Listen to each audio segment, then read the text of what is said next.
5 अप्रैल को मुझे कॉल आया अपने हस्बैंड के यूनिट का 21 ग्रेनेडियर के ट्वाइसी का कि ma'am there is a news.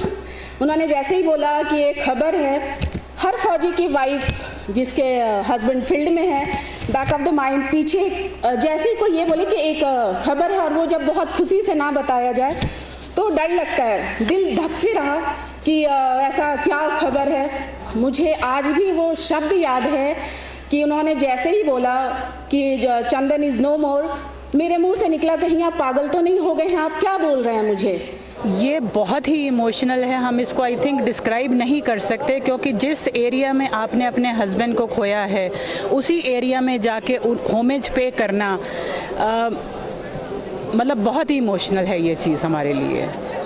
मैं भी उनमें से एक हूँ। इसी एरिया में अनंतनाग में मैंने अपने हस्बैंड को खोया था और कारगिल में बाकी जितने भी हमारे ऑफिसर जवान जेसीओ जिनको हमने खोया है उनको हम होमेज देने के लिए जा रहे हैं। ये बहुत ही इमोशनल है।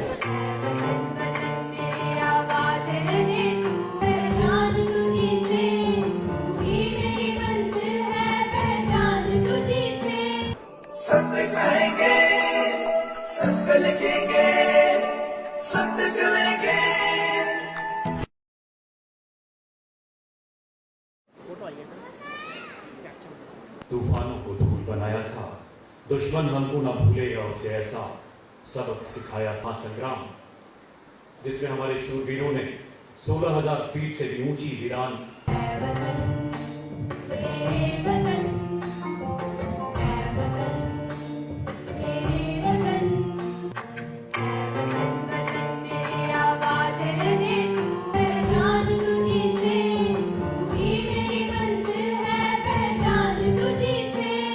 अपनी सेवाएं दे चुके हैं। आज के इस समारोह को और यादगार बनाने के लिए हमारे बीच 2003 के अप्रैल में 5 अप्रैल को मुझे कॉल आया अपने हस्बैंड के यूनिट का 21 ग्रेनेडियर के ट्वाइसी का कि ma'am there is a news. उन्होंने जैसे ही बोला कि एक खबर है, हर फौजी की वाइफ जिसके हस्बैंड फील्ड में है, बैक ऑफ द माइंड पीछे जैसे ही कोई ये बोले कि एक खबर है और वो जब बहुत खुशी से ना बताया जाए तो डर लगता है, दिल धक से रहा कि ऐसा क्या खबर है। तो उन्होंने बताया ma'am Chandan is no more. And मुझे आज भी वो शब्द याद है कि उन्होंने जैसे ही बोला कि चंदन इज़ नो मोर, मेरे मुंह से निकला कहीं आप पागल तो नहीं हो गए हैं, आप क्या बोल रहे हैं मुझे। तो देन ही सेड कि I am really sorry ma'am, but सच यही है कि Chandan is no more. And इतना फिर उसके बाद मुझे समझ नहीं आया, आई डोंट नो क्या हो रहा था। अमित आए, उनके साथ यूनिट के ऑफिसर आए, बहुत कुछ चल रहा था। ये सारी चीज़ें 10-15 दिन में ख़त्म हो गई। लाइफ की जो मेन स्ट्रगल है वो उस टाइम शुरू हुई जब आप 20 साल के होते हो और हाथ में एक दूध पीता हुआ बच्चा रहता है, जिस बच्चे को कुछ समझ नहीं आता कि अच्छा मेरी माँ रो रही है, उसको इतना ही पता है कि माँ रो रही है तो वो तकलीफ में तो वो बच्चा भी रोएगा, आप जब हंसोगे वो बच्चा भी हंसेगा। तो उस टाइम पे आपको ये नहीं पता कि क्या करूँ। देन आई डिसाइडेड कि अभी जो भी है, मेरे हस्बैंड ने जो काम छोड़ा है, उन्होंने देश के लिए तो अपना सारा कुछ दे दिया, देश के प्रति अपनी पूरी जिम्मेदारी निभाई। और वो एक सैनिक के जीवन का सबसे इम्पोर्टेंट जिसको कहते हैं कि अगर कोई शहीद अपने देश के लिए हो जाए, इससे बड़ी बात किसी सैनिक के लिए कुछ नहीं हो सकता है। बट उसका परिवार पीछे रह जाता है। उसकी 20 साल की पत्नी थी, दूध पिता बच्चा था, कुछ महीनों का बच्चा था। एंड देन आई डिसाइडेड कि जो मेरे हस्बैंड छोड़ के गए हैं वो मैं पूरा करूँगी।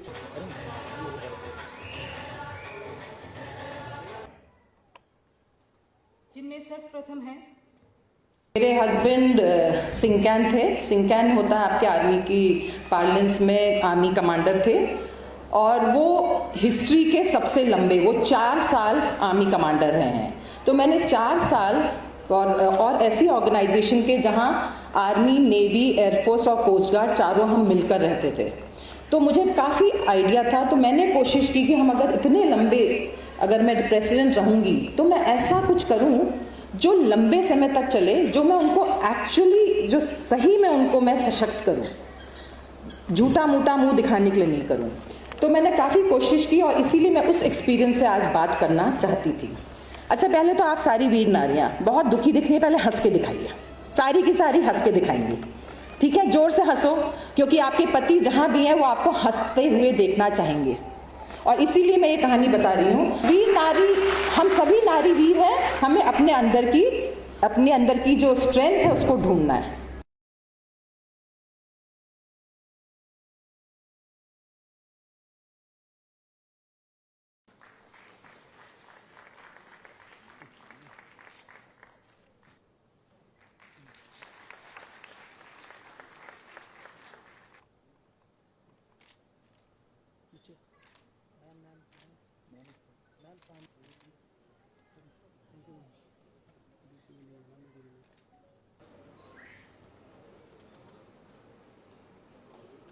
Of remembrance from the team.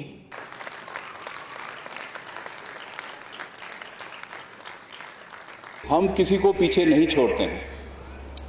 यही चीज हमारे फौज के सिखलाई के कारण है कि हमारी वीर नारियां और फैमिलियां और सेवानिवृत्त ऑफिसर्स की नारियां और परिवार से पूरा आर्म फोर्स हर समय एक संपर्क बना के रखता है। और ये मौका वही है कि उसी संपर्क के कारण आज हम ये एक नारी सशक्तिकरण की रैली का आइडिया को प्रोपोगेट कर रहे हैं और उसके मुताबिक हम ये दिखाना चाहते हैं कि नारी पावर से हम किस तरह से कारगिल को जोड़ रहे हैं।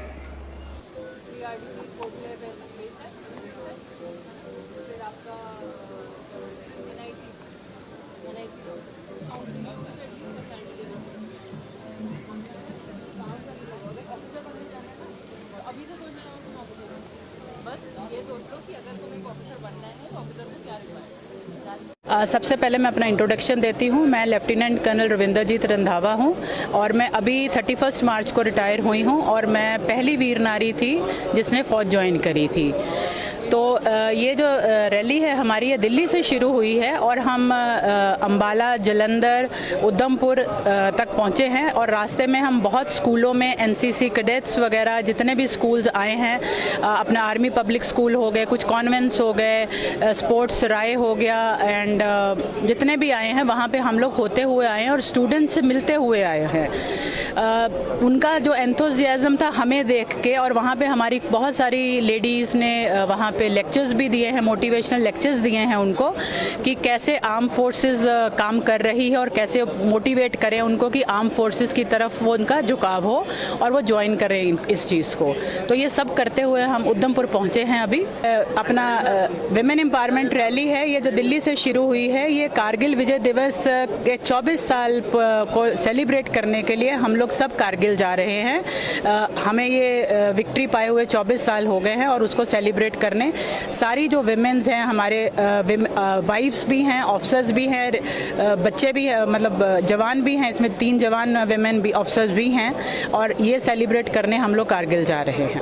ये बहुत ही इमोशनल है, हम इसको आई थिंक डिस्क्राइब नहीं कर सकते, क्योंकि जिस एरिया में आपने अपने हस्बैंड को खोया है उसी एरिया में जाके होमेज पे करना मतलब बहुत ही इमोशनल है ये चीज़ हमारे लिए। मैं भी उनमें से एक हूँ। इसी एरिया में अनंतनाग में मैंने अपने हस्बैंड को खोया था और कारगिल में बाकी जितने भी हमारे ऑफिसर, जवान, जेसीओ जिनको हमने खोया है उनको हम होमेज देने के लिए जा रहे हैं। ये बहुत ही इमोशनल है, बहुत ही सार्थक साबित हुई है। इसमें हम लोग एक तो विजय दिवस मनाने जा रहे हैं, एक विमेन एम्पावरमेंट के लिए जा रहे हैं जहाँ पे हमारी सारी लेडीज़ बाइकर जा रही हैं। तो ये बहुत ही सार्थक और बहुत ही अच्छी कोशिश है फ़ौज की तरफ से।